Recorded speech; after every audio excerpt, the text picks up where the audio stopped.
I'm very pleased now to invite to the podium the Prime Minister of Albania, Rama.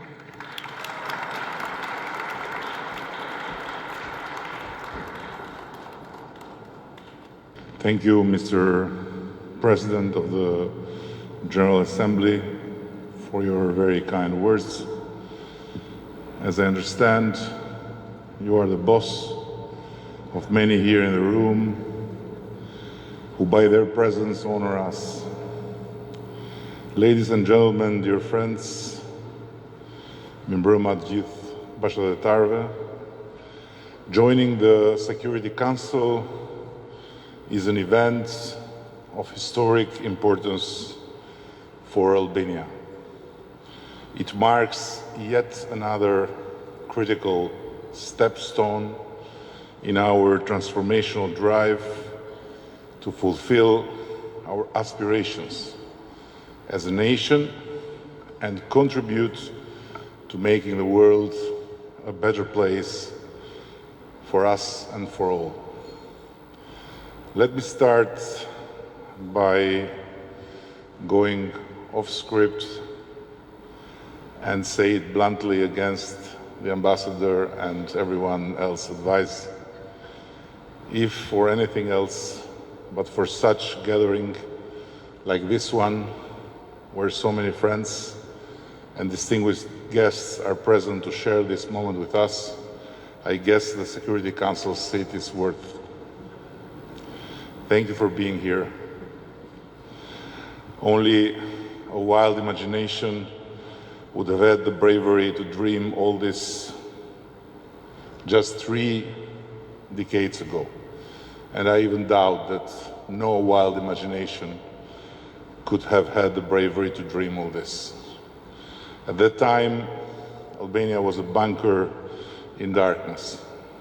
For almost half a century, it crawled under one of the most oppressive communist regimes in Europe, which made our country be, I need to say it, the North Korea of Europe.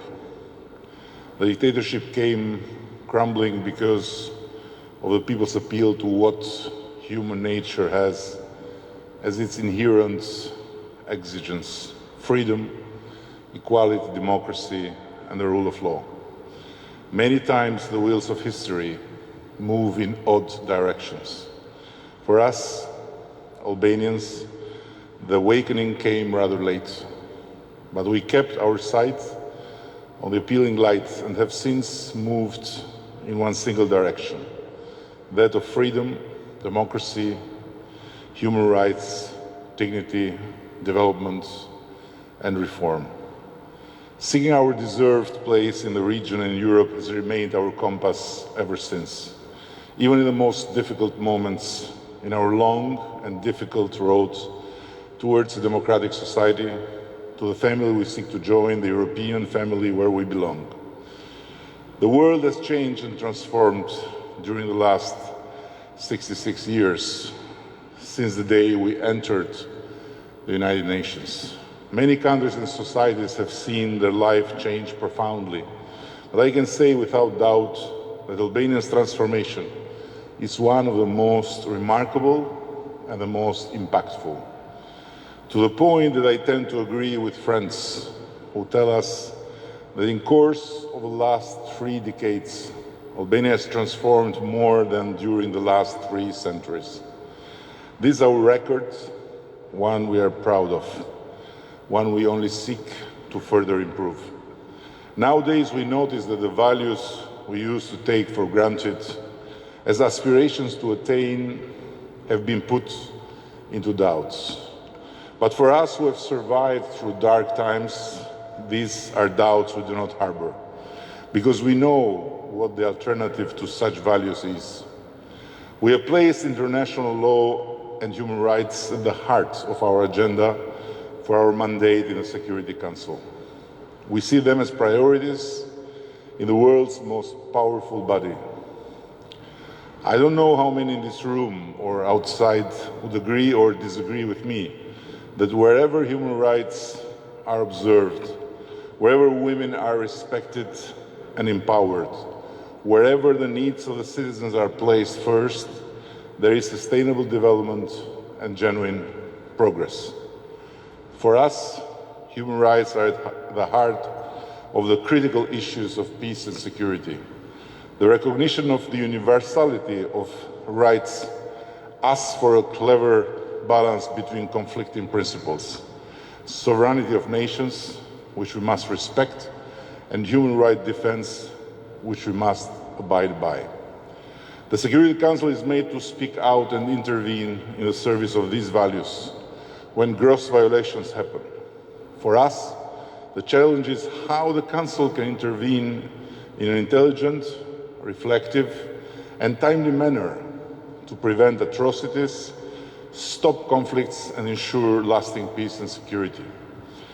No one doubts the strength of the Security Council. Our challenge is to make just what is strong and make strong what is just.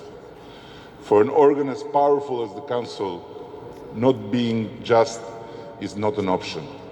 So we must unite with justice, because there will not be peace without it. Security cannot be established and let alone last without justice to be raised. Thus, in our view, the Security Council should seek to achieve peace and security, but also establish justice and accountability. It is through accountability that we can go towards reconciliation, which cements lasting peace. It is in this that lies the task for a small nation like Albania. We do not bring material strength to the Security Council, at least not for now. But strength is not what the Security Council lacks, nor is it sheer strength that is required for the Council to address the most pressing challenges to world peace and security today.